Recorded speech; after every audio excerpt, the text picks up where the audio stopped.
स्वागत है आप सबका। मैं डॉक्टर आरती पाठक और आज मैं डिस्कस करूंगी आपसे एक महिलाओं की बहुत ही आम समस्या पीसीओएस के बारे में। और हम जानेंगे कि होम्योपैथी में हम उसका ट्रीटमेंट कैसे करते हैं और कुछ मोस्ट कॉमनली होम्योपैथिक मेडिसिन जो कि पीसीओएस के लिए इंडिकेटेड है उसके बारे में हम आपसे डिस्कस करेंगे। तो इस वीडियो को स्टार्ट करने से पहले हमेशा की तरह आप सबसे रिक्वेस्ट है कि मेरे इस चैनल को लाइक एंड सब्सक्राइब करना बिल्कुल भी ना भूलें, ताकि मेरे आने वाले वीडियो नोटिफिकेशंस आपको रेगुलरली मिलते रहें। तो फ्रेंड्स, जैसा मैंने आपको बताया, पीसीओएस जो है वो महिलाओं की एक बहुत ही आम समस्या है जिसमें ओवरीज में सिस्ट फॉर्म हो जाती हैं। अब ओवरीज में जब सिस्ट फॉर्म हो जाती हैं तो महिलाओं में जो कि नॉर्मल फीमेल हार्मोन्स हैं, ईस्ट्रोजन और प्रोजेस्टेरॉन, ये इरेगुलर हो जाते हैं। अब फीमेल हार्मोन्स इरेगुलर हो जाते हैं और जो मेल हार्मोन है टेस्टोस्टेरॉन, ये बहुत ज़्यादा एक्सेस में सिक्रीट होना शुरू हो जाता है। तो अब टेस्टोस्टेरॉन एक्सेस में सिक्रीट होने की वजह से जो मेंस्ट्रुअल साइकिल है वो डिस्टर्ब हो जाती है। इसमें या तो मेंसेस बहुत ज़्यादा स्कैंटी रहते हैं, लेट रहते हैं और बहुत ज़्यादा इरेगुलर या फिर प्रोफ्यूज हो जाते हैं। तो मेंस्ट्रुअल साइकिल इरेगुलर होना is a indication of PCOS. अब पीसीओएस के मेंस्ट्रुअल इरेगुलरिटी के साथ साथ जो फीमेल के अंदर मेल चेंजेस आना शुरू हो जाते हैं, जिसमें मोस्ट इम्पॉर्टेंट है appearance of beard in female, और फेस पे एक्ने होना शुरू हो जाता है, हेयर फॉल की समस्या होना शुरू हो जाता है और ओबेसिटी होनी शुरू हो जाती है, यानी वेट गेन होना शुरू हो जाता है फीमेल के अंदर। और फीमेल की अपीयरेंस होती है वो मेल के जैसा होना शुरू हो जाती है। अब टेस्टोस्टेरोन अगर एक्सेस में रिलीज होता है तो फीमेल के अंदर और भी रिस्क फैक्टर बढ़ जाते हैं बीमारियों के, जिसमें मोस्ट इम्पॉर्टेंट है इनफर्टिलिटी। इनफर्टिलिटी जो ड्यू टू एनोवुलेशन और रिलीज ऑफ अब एबनॉर्मल और immature eggs from the ovaries, जिसकी वजह से इनफर्टिलिटी रहती है।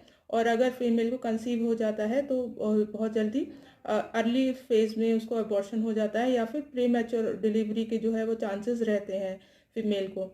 और दूसरी जो मोस्ट इम्पॉर्टेंट बीमारी हो जाती है वो रिस्क फैक्टर है हार्ट डिसीज़ का। तो कोलेस्ट्रॉल जो है वो इंक्रीज हो जाता है, आर्टरीज में डिपॉजिट होना शुरू हो जाता है अगर फीमेल को टेस्टोस्टेरोन बहुत ज़्यादा एक्सेस में रिलीज हो रहा है तो।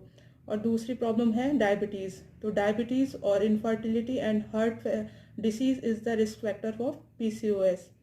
अब हम जानते हैं कि पीसीओएस और पीसीओडी में डिफरेंस क्या है। तो पीसीओएस और पीसीओडी दोनों में ही ओवरीज में जो है सिस्ट फॉर्म हो जाती हैं, पर जो पीसीओडी है वो ड्यू टू लाइफस्टाइल और डाइट का रिलेशन रहता है, उसकी वजह से फीमेल को ओवरीज में हार्मोनल इम्बैलेंस हो जाता है और ओवरीज में सिस्ट फॉर्म हो जाती हैं। पर जो पीसीओएस है वो एक मेटाबॉलिक डिस्टर्बेंस है, इसका जेनेटिक कोरिलेशन हो सकता है और ये इसमें बहुत ज़्यादा एक्सेस में जो है ओवरीज में से मेल हार्मोन सिक्रीट होता है। तो पीसीओएस जो है वो पीसीओडी के मुकाबले एक बहुत ही गंभीर समस्या है। अब हम जानते हैं कि इसका ट्रीटमेंट हम होम्योपैथिक से कैसे कर सकते हैं और होम्योपैथिक में इसका इलाज क्यों ज़्यादा सफल है। तो होम्योपैथिक में पीसीओएस का इलाज इसलिए पॉसिबल है और बहुत इफ़ेक्टिव रहता है क्योंकि होम्योपैथी में जो रूट कॉज है बीमारी का वो जड़ से ख़त्म होना ये पॉसिबल है।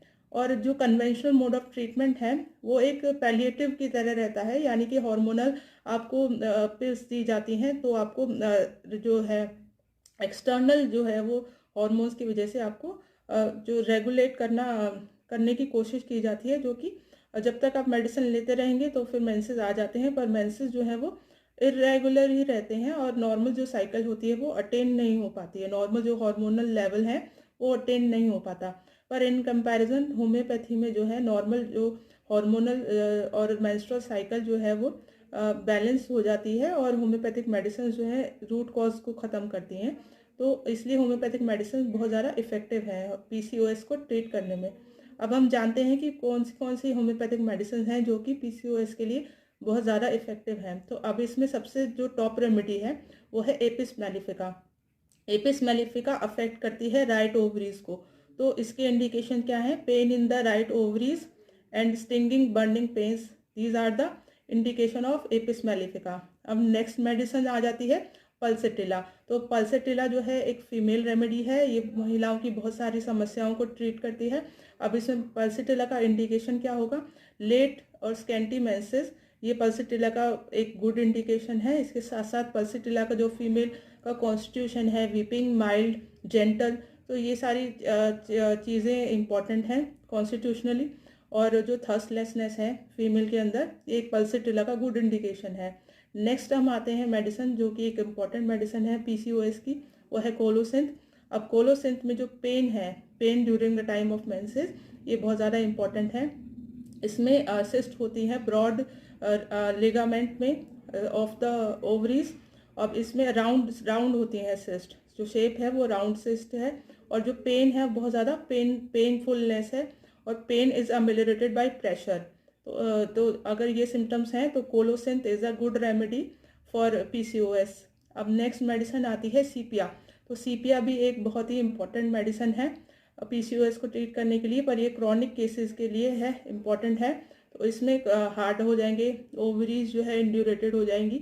और सीपिया का जो कॉन्स्टिट्यूशन है, तो वो जो फीमेल है वो बहुत ज़्यादा, उसका जो पेल्विस है वो बहुत ज़्यादा मेल लाइक होता है, और फीमेल में बहुत ज़्यादा स्किन डार्कनिंग होगी, फेस की पिगमेंटेशन होगा। तो ये सारे सीपिया के इंडिकेशंस हैं। नेक्स्ट है मेडिसिन इम्पॉर्टेंट, लेकिसिस। तो लेकिसिस में during the time of menses the abdomen is most sensitive to touch. तो बहुत ज़्यादा सिवियर पेन होगा, और pain is ameliorated by the appearance of menses. तो this is a good indication of Lachesis. और दूसरी मेडिसिन आती है नेक्स्ट, प्लेटिना। तो Platina is also important medicine for PCOS. अब इसमें बहुत ज़्यादा एक्सेसिव प्रोफ्यूज मेंसेस होंगे, और फीमेल जो है बहुत ज़्यादा सेंसिटिव टू पेन होगी। अब नेक्स्ट मेडिसिन है इलेट्रियम। तो इलेट्रियम में क्या होगा, प्रोफ्यूज मेंसेस, बहुत ज़्यादा एक्सेसिव मेंसेस होंगे due to the presence of cyst in the ovaries. तो होम्योपैथिक में ये कुछ मेडिसिन हैं जो कि मैंने आपको बताई, कॉमनली इंडिकेटेड हैं for the treatment of PCOS. पर होम्योपैथिक में क्या है, सिम्टम सिमिलैरिटी पे जो है बेस पे मेडिसिन दी जाती हैं। तो इसके लिए इम्पॉर्टेंट ये है कि आप अपने फिजिशियन को कंसल्ट करने के बाद ही, आपकी जो सिम्टम्स हैं वो आपने डिटेल्स में देने के बाद ही आप मेडिसिन प्रिस्क्राइब करवा के आप मेडिसिन जो है तभी लें। अदरवाइज़ आपको मेडिसिन जो है वो काम नहीं करती है, या कंप्लीट ट्रीटमेंट नहीं हो पाता है।